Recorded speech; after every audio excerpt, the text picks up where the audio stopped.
and still Maple's most played champion by a mile within the PCS. Like, something he is incredibly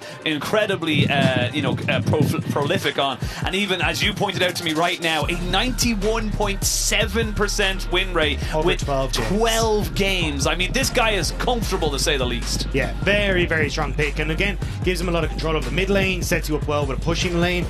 Also, just the opportunity then, if you want to go towards something like an Ezreal, you got a lot of poke that can try and come through with that. So, can be a bit difficult, but also just a very strong team fight regardless. So, I like the direction that PSG are going for. But again, I think this is a comp that kind of requires a bit of patience, which we didn't quite see in the last game. They were a bit all over the place. So, curious to see how they want to try and operate this one. Yeah, I think that was something we were talking about a little bit on the break, is that it was just kind of a little bit scrappy at times from PSG. Kind of finding, we mentioned it a couple of times during the match as well, is that it was kind of your turn, now tag out, now tag in, rather than being a cohesive unit. So it'll be a lot easier to do it this time around, but I do feel like if the Maokai goes in or the Rakan goes in isolated, they're going to get burnt down so quickly. Yeah, and that's where I want to see, just take it slow. You have the opportunity to try and look for this. A lot of engage coming through from R7 though, so a lot of opportunities to try and punish if PSG talent do end up getting separated on those engages. So again, kind of falling back towards what worked in the last one. I think Lions had a great performance on the Nautilus, catching out Junja several times, getting key hooks onto Wacko at times as well, but not quite being in a position to follow up. But Ken going to be taking away a lot of those. It's kind of what Mark Z was saying yesterday. It's like, oh, this comp hurt us in the last game, get rid of everything. Yeah. I don't like this anymore, I don't want to play this game. But I mean, look, I kind of get it. And honestly, I think this Ezreal ban is fantastic. When you mentioned it just there, that the poke that could have been coming out would have been enormous had you not taken away that pick. Yeah, surprised to see the Silas though. Not something that, like, I know Silas is doing well in the current patch, but it's kind of in towards a lot more of the control mages versus something like the Jace, where you don't really get access to that ultimate. But I suppose with having the Rakan and the Maokai there, they are a little bit nervous about that one. Cassante over here for Bong, great pickup, very easy to operate in that top side, and just a strong blind pick, which leaves it open for Miru to go for this counter pick.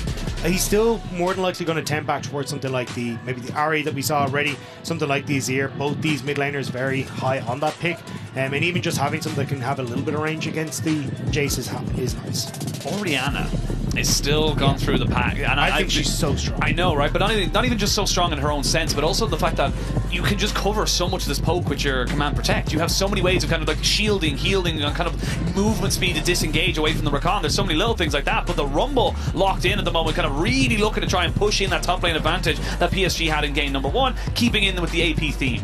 Yeah, I mean, this is a very strong comp coming through from PSG talent. You've got great setup, as you say, with the Maokai and Rakan.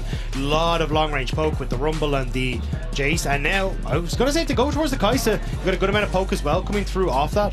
But the key factor is, like, just having that follow-up DPS. Going to go, actually, I'm a big fan now of the Aphelios. I would have preferred the Sivir just to kind of help you get into these fights a little bit thicker when you do throw everything through. And yeah, I mean, there's the Orianna on the opposite side, but yeah, I think PSG talent, like when Orianna was a threat, you're now putting Aphelios as a very close quarters fight, Rumble, Maokai in a similar boat. The only real long range threat that you have is going to be that Jace. I think that can be a struggle now as you start to get in towards fights with Sejuani jumping forward, the Knowledge jumping forward, and just setting up nicely then for the Orianna. So I actually think in All Out Brawls or 7 could have that opportunity for that big shockwave to change everything. Absolutely, the shockwave, and not only that, kind of like isolating away any kind of maybe big danger man. If the Rakan or the Rumble is starting to look a bit, kind of dangerous in those kind of small skirmishes or even big 5v5s, you can just take them away completely, get the all out, get them isolated into a 1v1, and then all of a sudden you're in a much better position here as R7. PSG though, they have plenty of options, like you said, plenty of poke. It's going to come down, similar to game number one, as execution. Yeah, I think the problem is though that we kind of saw PSG talent struggle with that execution coming into game number one, and that's where I think if you go towards the opposite side, well, Sejuani great at pick, Nautilus great at pick, and although we talk about Orianna being fantastic in team fights, that shockwave also is very good in those pick scenarios where you're just able to pull someone back away from that safety. So I think you do have opportunities as R7 to disrupt that. I'm curious to see exactly what the game plan is going to be. He's not here, but he's here in spirit. Yeah, he's probably co-streaming somewhere. He's almost there. Somewhere in the ether. Yeah. We can feel his presence. Still rapping about the shy. Yeah. Propaganda, by the way, and I'll stand on that hill. Not going to talk about that until Swiss, but we are obviously picked and banned out in game number 2. We're going to jumping straight onto the Rift. See if PSG can make it a clean 2-0, keep themselves in that winner's bracket, or if R7 have got themselves something fun in this series to bring us to. I think the big one for me is just seeing how much R7 showed up in the last one. Like, actually having that early aggression that was a struggle for PSG Talent. I really thought that PSG Talent, that would be kind of the strength of Junja coming in with this, Maple coming in with the Nico as well. But the fact that R7 were able to find that success kind of has me a little bit more hesitant for PSG Talent. Aye. Where I think now it's going to be a case of like, can they actually really have this opportunity to fight back and take over against PSG? No, Takeover was the team last year. Sorry. Yeah. Sorry, we're gods. Sorry, if they could glory and grind their way into this game. Perfect. Good man. There you go.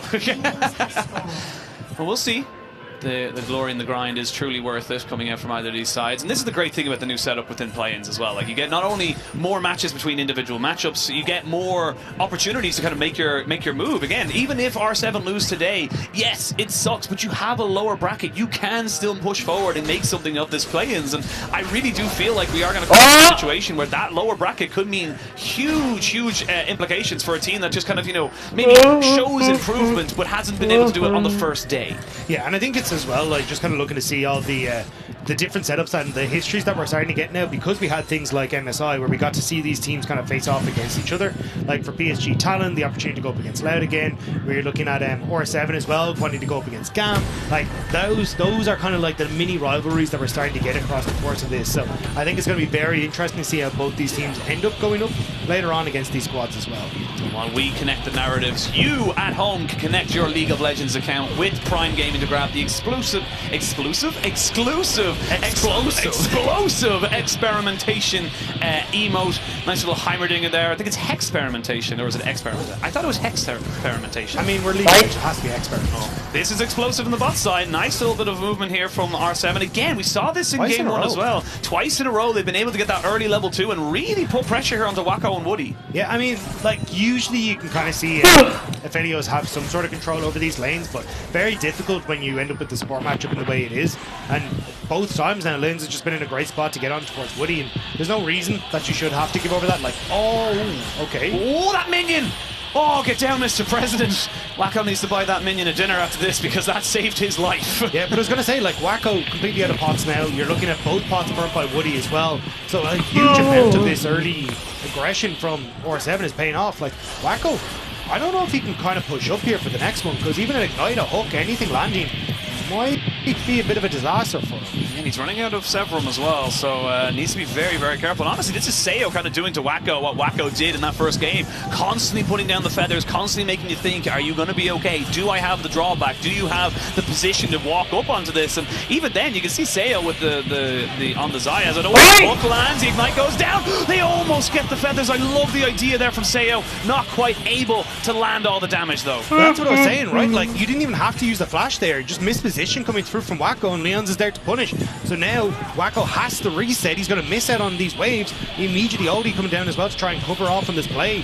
Really good aggression from the R7 bot lane. Yeah, 4 minutes, get yourself a plate. That's going to accelerate you towards that first item. Really, really well done. And again, like we said, we were pleasantly surprised with the kind of the level that R7 were able to play. Again, I don't think it's unfair to say that they are very much underdogs in this matchup. Yeah, 100%. I mean, we said at the start of the day, like, a failure for PSG Talon feels like not getting out of this group and getting in towards groups itself. So the fact that they're struggling so much in this bot lane is kind of telling at the moment. But I mean, great play from Sayo and Leons, and the fact now again Wacko is going to be behind can open up opportunities for Leons to start to go for roams as well, especially as Sayo starts to hit level 6 and he's got a bit more safety underneath this tower because Wacko's going to be behind and trying to move up towards Rift Tower. Like, this really gives a ton of opportunities for R7 to play off that. I mean, even look at Leons at the moment, just starting to hover towards that mid. Probably won't be able to make anything out of it, but can cover any sort of gank that might be happening at the moment. Yeah, well, level 6s will be hit soon here between the solo laners, but we'll have to wait and see. Bot lane is definitely the pressure point for R7 for the moment. We'll see if it does lead to any kind of major advantages or not. I do like that Bong's still able to kind of get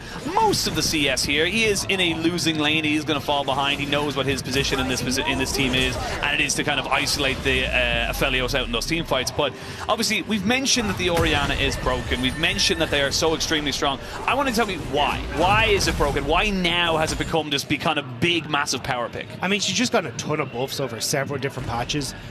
Like 3 or 4 patches in a row, she just kind of started to get more and more power tweaked in towards her.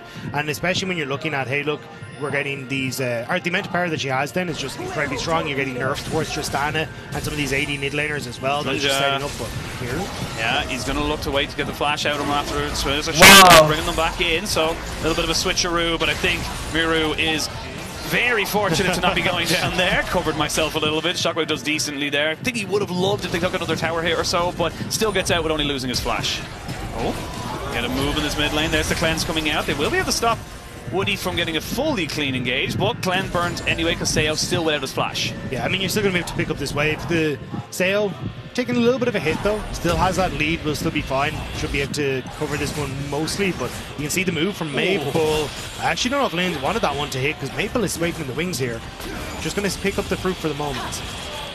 We do have a Jace coming in with an accelerated shock blast over the side here, so they could be very, very caught out as they see them now go for it, but they're getting a lot of damage on the Wacko. The feathers don't come back just yet though. The turret's still doing damage. First blood goes over. It's a 1-for-1. Both supports picking up kills. Yeah, Wacko went way too early on that play. Tried to get into a position where he could follow up, but nobody had actually started tanking on his behalf, so the damage wasn't able to churn out. He gets into a difficult position and Woody has to give his life as a result, so a bit messy on the play. But at least they do get the kill, so Maple will at least force one wave to be missed by Seo, but not the best of plays for PSG Talon. Not the best, still 1-for-1. They get the first blood and they get a couple of 100 gold as well. So you see this wave. I feel for Bong right now. He wants to crash this so badly. He's like, it's in such a terrible position, not able to do it. But yeah, like you said, Wacko kind of just walks forward and then they just kind of go, cool, we're just going to engage on you. Yeah, and you've already got a ton of feathers that are out. Really important from Seo that he couldn't actually get enough of the root down on towards Wacko, because I think that would have then been a turnaround play. Probably 2 kills going across to the R7 bot lane, but I mean, Wacko just way too quick on that play. Again, it's impatience that's coming back to bite PSG Talon in a lot of these equations. A little bit of scrappiness, a little bit of impatience. We'll see now if PSG can kind of push themselves forward after that. It is still a decent move on the bot side. They will be able to kind of move forward knowing that that cleanse is down here for Seo. We'll have access to the Feather Storm hopefully very soon if you're an R7 fan. For the moment, it is still looking pretty even Stevens, and I'm loving lines on this Nautilus in the laning phase. He really does look confident and just kind of constantly looking for those hooks. They might need to hook away here though, because they can already see Maokai starting to come down into position. Wave is not in a good spot for R7. They kind of know it. Yeah, they kind of know it. They are going to be able to kind of move themselves away. Bit of Spider-Manning. They will get the double knock-up, but a root underneath the tower is not ideal. Seo gets crashed backwards, not quite able to get the root. That's just an easy little pickup here for the bot lane of PSG. A little cleaner and a lot more important as they got the kill over to the Aphelios. I mean, brilliant timing as well. Like, look at the purple bar underneath Seo there on the right-hand side of your screen. He was basically a minion or two away from level 6, and that play wouldn't have worked out. So just about getting in on that timer and finding that opportunity. So all that early game that we're like, yes, this is it for R7, is completely gone out the window. Wacko has the level advantage. He's got the CS advantage. He's going to have the reset advantage here as well and be able to pick himself up something nice. So I think this is where now PSG kind of starting to right a lot of those wrongs, and R7 again not able to play through the advantages that they picked up. Yeah, there's that Feather Storm coming into play, like you mentioned there for Seo, so he's finally got access to that. We do see if flashless Woody, but he does get caught out for the moment. They're going to look for the mid lane. They're going to try and jump in on top of this one. It's a good hook there to try and bring back Junja, but the shockwave as he got knocked back. Miru is going to fall to this ignite. That's Woody picking up his second kill of the game. And this is more like the PSG we expected to see coming into this matchup. They are much more cohesive, much more confident to look for those big fights. Yeah, Woody and Junja are doing work in this one to turn around a lot of these plays. Like, nearly a 20 CS lead coming through, about 15 CS lead was happening in that mid lane before Maple was able to pick up that lead. So Miru definitely having good control. Woody coming up now with Junja to turn that around. 2 lanes righted. Oh, maybe Woody's in the wrong place, but should be able to just dash. Still a Rakan, so he's got plenty of movement to get himself out of danger. We do see a little bit of movement coming in as well from the jungler, but Audie's kind of been a bit muted, to be perfectly honest. He hasn't really been in a position to make things happen, as you do get the goal difference over time coming in here, and little by little, bit by bit, it is just kind of going in favor of PSG. The feathers are being put down quite a bit. They will try out the ultimate miss. Unfortunately, if it does land, Wacko did have access to his cleanse, so I don't think it would have meant all that much. R7 needed that to work though. They're trading this for Rift Tower on the top side, and they will go towards Dragon, but you get Maple who's coming back off this this reset in mid, he's going to be in a very strong spot. Like, they have to do this quite quickly. Push will come through on bot side, but Sale can't really stick around, so I'm a little bit nervous about the Dragon, although it looks like PSG not really wanting to over contest here. I do think that with Miru having full priority in that mid lane, it does make it a lot harder, considering there was a reset coming in from Maple, and he didn't want to use his TP. It's just, you don't have a very quick Dragon, as you see, so that's where it could be a little bit dangerous, but yeah, they'll be able to take it.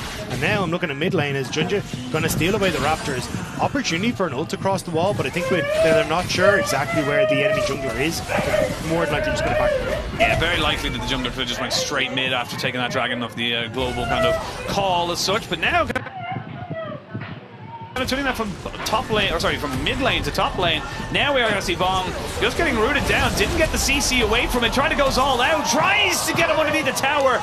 It was almost a good thing, but Miru does TP in. Now trying to find out where this Rumble is going. Will be able to eventually find him, you imagine, but taking a fair bit of damage by ignoring Junja. There's the shockwave. Does finally land, and they will be able to trade back 1-for-1. Good flash to get away from that accelerated shock blast.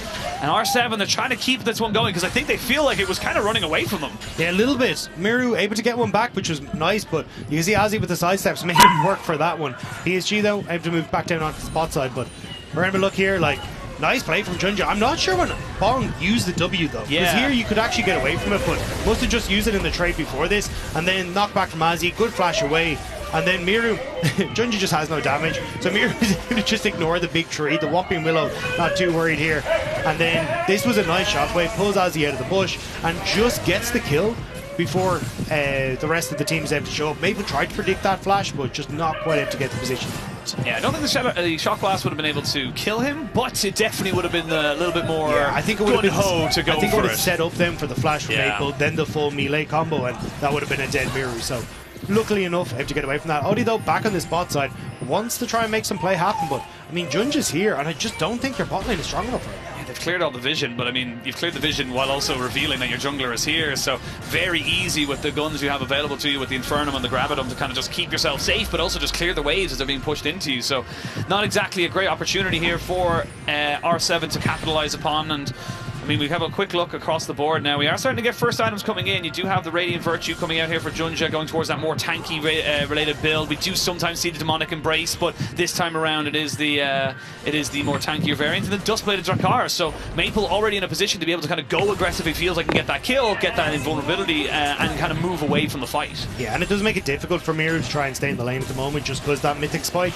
And the fact now that Maple gets to push waves pretty consistently and then move in towards working with Junja will give them a lot of control over the spot side jungle, and I think that's where you're going to be looking to see kind of the mid to bot plays working between PSG. Junja and Maple want to try and get some extra gold on towards Maple, like get this tower in a position where it's vulnerable with this Rift Herald, so having that support from Woody so he can get out and start to set this play up is going to be important. So keep your eyes on exactly where Junja is leaning towards, because more than likely, like right now, Woody's going to be quickly behind him. Yeah, these guys are going to be the best of friends as they hang around this rift, and they're looking for kind of big engages. And that's the thing as well, with Woody and Junja having the Rakan and the Maokai, it's just such an easy 1-2 engage. You know, you drop down the Maokai ultimate like this, you're able to kind of get a lot of sales, should have ult, and gonna use cleanse instead. Interesting. So valuing the ultimate, or sorry, the ultimate cooldown higher than the cleanse cooldown. I'm surprised, because I mean, there's no real like fight coming up in the next little while. Like, you could have just had your ult up and available for the next dragon, unless he's massively worried about some sort of like dive play here, but that's not really going to happen. I think using your ult there would have been fine, and then you still would have been in a decent position. Like, the cleanse cooldown is just so much longer. Yeah, you could have just had both up for the next fight. Shoulda, woulda, coulda. Fortunately, that is not how this game has gone. Seo obviously has a... I mean, and look, watch us now. He'll have an amazing ultimate, which sets down all the feathers, 5-man route. The thing is, he would just have both. True. He would have just had both. But of course, there's the lane economy snapshot by MasterCard. And again, it's pretty good for everyone except for mid lane. And even then, 250, 269 is not really that big of a difference between the Jace and, of course, the Orianna. So very, very easy to see how R7 PSG are going to find their advantages, especially in that top side with the Rumble just getting so far accelerated. Yeah, I think for R7, what you have to try and do is like get control over bot side, then find a way to unlock lines with that, immediately move them into mid and try and pick before this 40 seconds on Dragon, but you're not really in a position to do that right now. You can even see they've rotated, say, on lines in towards the mid lane. Maple's gone for a reset, so they will get control over mid, and maybe they can try and look for a pick as this Dragon is starting to set up, but it's without the amount of vision that they kind of need to make this happen, it's going to be hard. Woody, though, he's going to be sitting here, so maybe PSG, with just being able to slowly push back out, will force 4-7 back. One more time. Have a look at it. It's changed. Look, Maple's getting closer. It's not even 269, it's 212. But a little bit of an engage here as we start to posture for this Dragon. This could be big for R7 as they may look for an engage. Cleanse has been used. So now neither AD carry has their cleanse, although Seo's one is up in a little bit short over time. We'll see if they want to go for anything there, but a big engage tool no longer available for R7. Again, you're looking at that Glacial Prison to really set up a fight.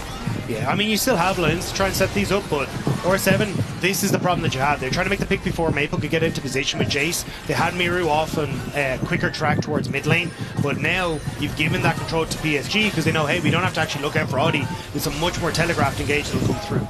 Good poke here with the accelerated shock blast. Again, if you don't see it coming in, you're not going to be prepared to put up those shields with the Nautilus and the Orianna. And the way things have kind of gone, you can see R7, they just don't feel confident to make that play. They say, look, we don't have the vision, we'll be walking into so many bits of damage, it's just not worth it. Yeah, they could try and push mid very, very quickly and lean over towards the Rift Herald with the numbers advantage that they have, but with the resets coming through, they're not in a position to do so. So PSG now are going to get Dragon. They should get good damage. I think they should get bot Terror off this play, but also, I mean, even with the position that they're in, you can see Miru not really going to be able to hold on because Junja can try and threaten a potential dive here. And there's just nobody from R7 here to cover. Oh, could be in a lot of trouble here. Needs to walk forward a little bit, but no, just get hit up. There's going to be a TP straight away. They're attacking the turret straight off it. The shockwave does come down, but it's just too easy.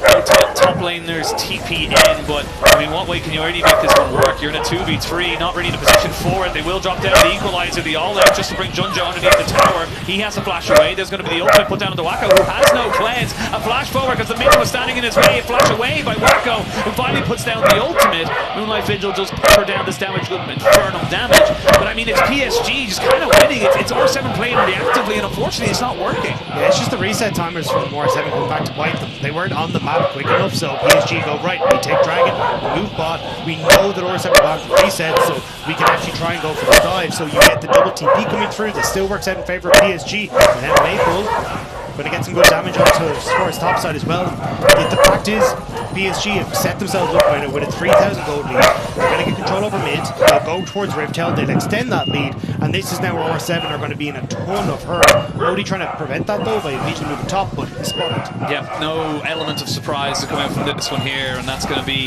again, this is why we kind of put PSG as such heavy favourites. This is what they were doing in the PCS, just, you know, kind of calling all the bluffs, constantly putting in questions to the enemy team and saying, look, you're just not going to be able to contest us, you're not going to be able to kind of front up to us. And unfortunately for R7 in this game, they just haven't had that same kind of presence that they did in game number 1. Yeah, and they're basically doing what PSG want, which is, yes, we get control, but we're also just going to sound Wacko in the lane by himself and let him scale, let him get his items, so as we kind of make plays elsewhere on the map. So for PSG, this is exactly where their comfort spot is. Maybe though, maybe not be so comfortable. Oh, he just had a sixth sense about it. Knew something was up, and Audi unfortunately gets spotted out there by the accelerated shot blast. Now let's see, Woody was off to the side there, so it could have been a little bit of a bait there with the amount of players that PSG had on that top side. Yeah, immediately we're going to try and cover for this on the play, but again, you're not really in a position to try and fight this as R7. You can see how nervous they are, especially with that carriage slowly being chipped away. If you're committing 4 members to the top side, fantastic. Ozzy's still going to be in a great position against Bong. You can see Bong actually surprised to see him go for the Iceborne Gauntlet, like a full armor build into the AP damage, which is why he's probably struggling as much as he is. But this is great from Junja. Knock back first to use the W to dodge the shockwave, so he never has to worry about that and can try and get out of range. Just nice decision making from Junja on the play. And then Bong here as well, you can see like how much damage is going to come down on him in a second. Like the AP damage is melting him with the build that he's gone. Like usually you'll see the the Jack shot coming through in a matchup like this, where you still get those tanky stats and you can still at least have some impact in fights. But I'm just not a big fan of the Iceborne Gauntlet. Yeah, it does feel like it's kind of for Maple and Wacko, which is great, but also just not going to help you in the laning matchup that you're in, which is the Rumble and Maokai. So a little bit unfortunate there, but look, we'll see if it does end up leading to anything more. We do kind of come up to about 20 minutes now, 13 seconds until the Baron spawns, only about a minute 30 until the next Dragon is a Mountain Soul, so plenty of value for both these teams. And I will say for R7, if they can get that Dragon stacking, it could be great for something like a Sejuani, a Cassante, and of course a Nautilus, but you got to get there. That's the thing. You can do all these beautiful wishes, but you gotta make them happen. You can't just sit there and hope they do. I think at this stage though, we're gonna be waiting again for this next Dragon to come up. Minute 15 until that. That's where R7 can try and find something. But at least PSG, like, they're in a great spot. They've full control over mid. They've got the poke that they need. They're getting the vision control down. They've got the side lane control thanks to Ozzy as well. It's just making it so hard for R7 to make anything happen. They're looking to find Wacko. They will catch him. Cleanse used immediately. They are backing this one away as well with a little bit of an ultimate from the Maokai. No full engage coming out. Audi takes a fair chunk of his health bar out. That's not a bad play coming out here from R7. It does burn off that summoner just before the Dragon spawns at 45. The Sejuani should be able to take a camp or two to heal up. Yeah, I mean, at least you're getting something, but again, that big ultimate is down for R7 as they start to come into the fight, right? And that's kind of what we've consistently seen is, yes, it's nice to get the summoner spell down, but like the rest of the follow-up isn't there. Like, you kind of want this more for as the fight kicks off, so maybe you can pick Ozzy, maybe you can pick someone else, but picking on towards Wacko every time is like fantastic. We're actually fine because 20 seconds until Dragon. Lions is your engage, I suppose, and you kind of hope for the best that he gets on towards someone that can that we can try and follow up on. But when you've got like Junja in the front line, Woody's going to be able to disrupt that engage. It becomes significantly more difficult for Nautilus to be that sole engaged. Yeah, and the thing is as well is that regardless of anything like that, you still have the Rift Herald as well to kind of go for it. Seo had to take a reset and go back to kind of heal up before this. TP comes in from Miru to try and cover this push, but all that effort, all that time and investment you put around this Dragon Pit to kind of get something is not going to be there. And I was just about to say, just before Audie put down a pink ward on it, that is a TP ward for this Rumble if I've ever seen one. Yeah, immediately going to have him in towards the backline. PSG, oh though, God, like I say, like the amount of poke they have. Audie going a bit far with Junja though. Junja kind of going on a little bit of a longer trip than he anticipated there. Lions throwing out a bit of a wayward hook, but for the moment it seems to be just fine for everybody to kind of just keep posturing around. Bot lane pushing in favor of PSG, top lane pushing in favor of PSG. They're dotting their I's, they're crossing their T's, and it's R7 who are going to start feeling the panic like now, and it means they can't contest. Yeah, there's nothing you can do. I mean, this is kind of just like a walk home now for PSG. Yes, you've got this incredibly strong pick in the Orianna, but even she's had to opt towards a Banshee's Veil, which because of how much damage Ozzy is doing, so which again, I'm not the big. I think you've got to just go for that soul damage here in this kind of position, but if you're going to play defensive here, I think you're just going to slip further and further behind. So PSG, they got good scaling coming, or well, they got scaling on the Aphelios that's coming through, but I suppose if you can hit like mega late game for R7, you're in an okay spot. But with two dragons now until Soul for PSG and Mountain Soul to boot as well, Baron up on the map, your opportunities to find that scaling aren't there.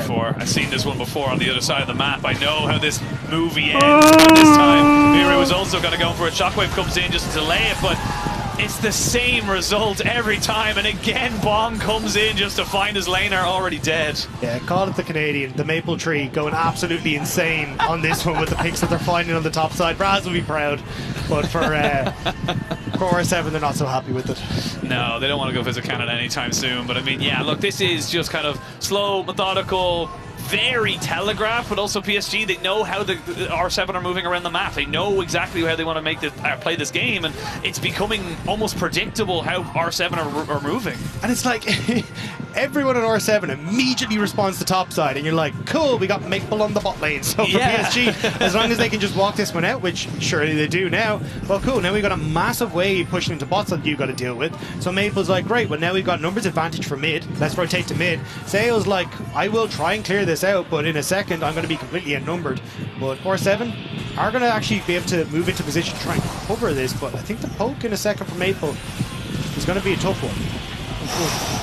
Definitely could feel how much that was going to hurt there for Seo, who's not got any resistances naturally as a AD carry of his team. So looking at a 2.5 item chase coming in from the side would just be monstrous. The Banshee's Veil does get finished up here finally by Miru, but I mean, like you said, it feels like R7 are just running around the map like almost like a 5-man at all times, and then as soon as they kind of realize, okay, we don't need to do that, they get kind of caught out, and then all of a sudden it's predictable. So it does feel like a catch-22 for them. Damned if they do, damned if they don't, and PSG are just comfortable. Yeah, I mean, at this stage, hang on, Engage. Yeah, Engage comes in. They're going to get the ultimates out, but can they get the damage? That is the question. The Nautilus goes down. The turret finally goes in. Oni does flash away. The shockwave good to catch Wacko.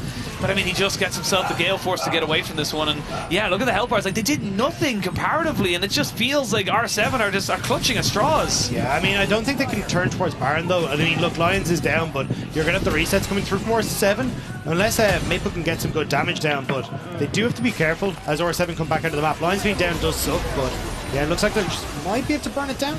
I mean, what ultimates are really available right now? You've got a lot to try and re-engage onto this. The all-out is there, but maybe just bait someone in. The vision control is in favor. PSG are just trying to get anyone into an isolated situation. 4,000 HP onto this Baron.